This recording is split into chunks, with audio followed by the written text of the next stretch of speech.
और ये जो लड़ाई है ये राजनीतिक नहीं है, ये कॉन्स्टिट्यूशन की लड़ाई है, कॉन्स्टिट्यूशन को बचाने की लड़ाई है, वन मैन वन वोट की लड़ाई है। इसीलिए हमें साफ प्योर वोटर लिस्ट चाहिए। आदाब, मैं इरफान, आप देख रहे हैं भारत रिप्रेजेंटर का खास शो नेताजी संकट में। पिछले दिनों राहुल गांधी ने वोट चोरी के मामले को लेकर एक प्रेस कॉन्फ्रेंस करके इलेक्शन कमीशन पर बड़ा आरोप लगाया था और कई सारे साक्ष्य भी दिए थे, जिसके बाद से इलेक्शन कमीशन अपना साइड बंद करके फरार हो गया था ताकि कोई साइड से कुछ जानकारी हासिल न कर सके। राहुल गांधी के सवालों का जवाब इलेक्शन कमीशन को देना चाहिए था, क्योंकि इलेक्शन कमीशन देश का एक आजाद संस्था है जो जनता के टैक्स के पैसे से चलता है। लेकिन राहुल गांधी के सवालों का जवाब देने के बजाय इलेक्शन कमीशन भाग खड़ा था। इसके बाद इलेक्शन कमीशन की तरफ से कमान संभाली बीजेपी।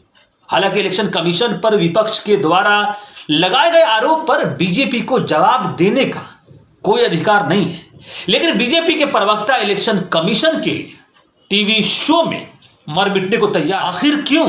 सवाल तो बनता है, इलेक्शन कमीशन पर आप इतना मेहरबान क्यों हैं? क्यों उसकी लड़ाई लड़ रहे हैं?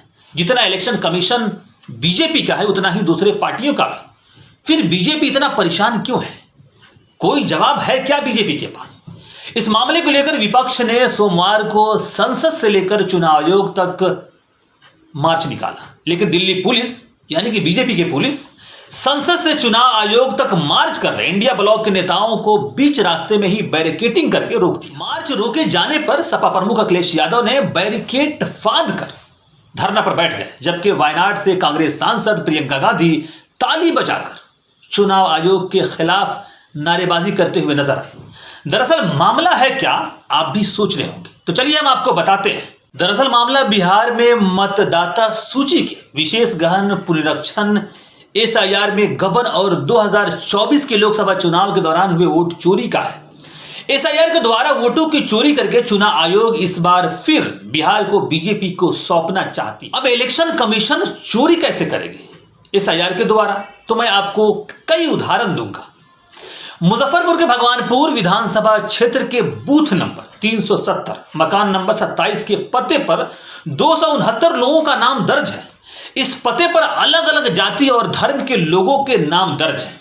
इसमें एक मुस्लिम मतदाता का भी नाम शामिल है। बूथ है उत्क्रमित मध्य विद्यालय भगवानपुर दक्षिणी भाग। अब आप बताइए, एक घर में 269 कैसे रह सकते हैं? घर तो किसी एक ही का होगा जिसमें 5-10 वोटर रहते होंगे, लेकिन ये 269 वोटर है जो एक ही घर में रहते हैं और इसी पते पर इनका वोटर लिस्ट है, यानी कि उनका वोटर लिस्ट में नाम दर्ज। दूसरा, बिहार के जमुई में भी कुछ ऐसा ही देखने को मिला। यहां विधानसभा के बूथ नंबर 86 के मकान नंबर 3 के पते पर 247 वोटरों के नाम दर्ज है। इनमें से 2 ही गैर मुस्लिम हैं। यह रिपोर्ट दैनिक भास्कर की है। भास्कर के मुताबिक उसने मतदाता सूची का प्रारूप जारी होने के बाद राज्य के करीब 150 बूथों की जांच की। हड़ताल में ऐसे कई चौंकाने वाले मामले सामने आए हैं। इलेक्शन कमीशन की चोरी के खिलाफ सोमवार को विपक्ष ने संसद से इलेक्शन कमीशन तक विरोध मार्च निकाला। इस दौरान पत्रकारों से बात करते हुए अखिलेश यादव ने कहा कि एसआईआर लोकतंत्र पर हमला है। इलेक्शन कमीशन बीजेपी को फायदा पहुंचाने के लिए वोट चोरी कर रहा है। अगर इलेक्शन कमीशन सही है तो वोटों की सत्यापन के लिए इलेक्ट्रॉनिक डेटा क्यों नहीं दे रहा है? आज यह मामला जनता के सामने आने वाला। बीजेपी इलेक्शन कमीशन की मिली भगत करके वोट चोरी का पर्दाफाश होना था, लेकिन मामले को दबाने के लिए बीजेपी ने फौरन नया खेल कर दिया।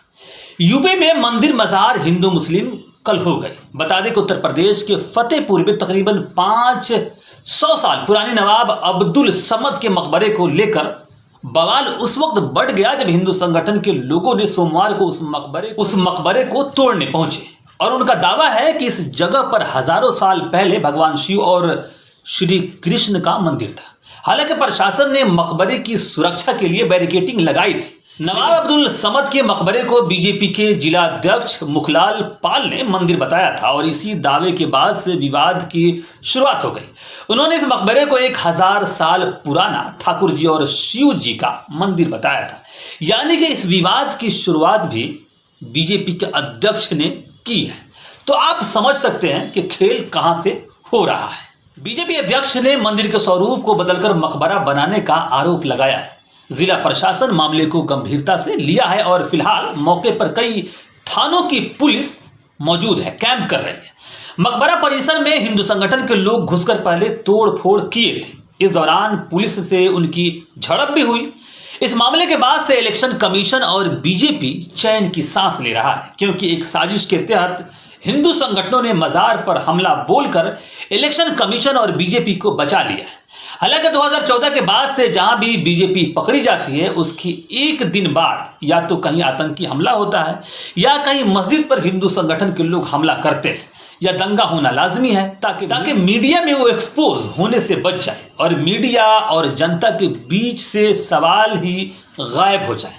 आप तमाम घटनाओं को उठाकर देख लीजिए, हर घटनाओं में चाहे वो पुलवामा हो या बैसरन, यही नजर आए। फतेहपुर मामला भी कुछ ऐसा ही है। राहुल गांधी के द्वारा उठाए गए वोट चोरी के मामले को दबाने के लिए किया गया। फिलहाल इस पर आपकी क्या राय है, कमेंट करके जरूर मुझे बताइएगा। और अगर आप भारत रिप्रेजेंटर को लाइक एंड सब्सक्राइब नहीं किया है और वीडियो अच्छा लग रहा है तो कर लीजिए।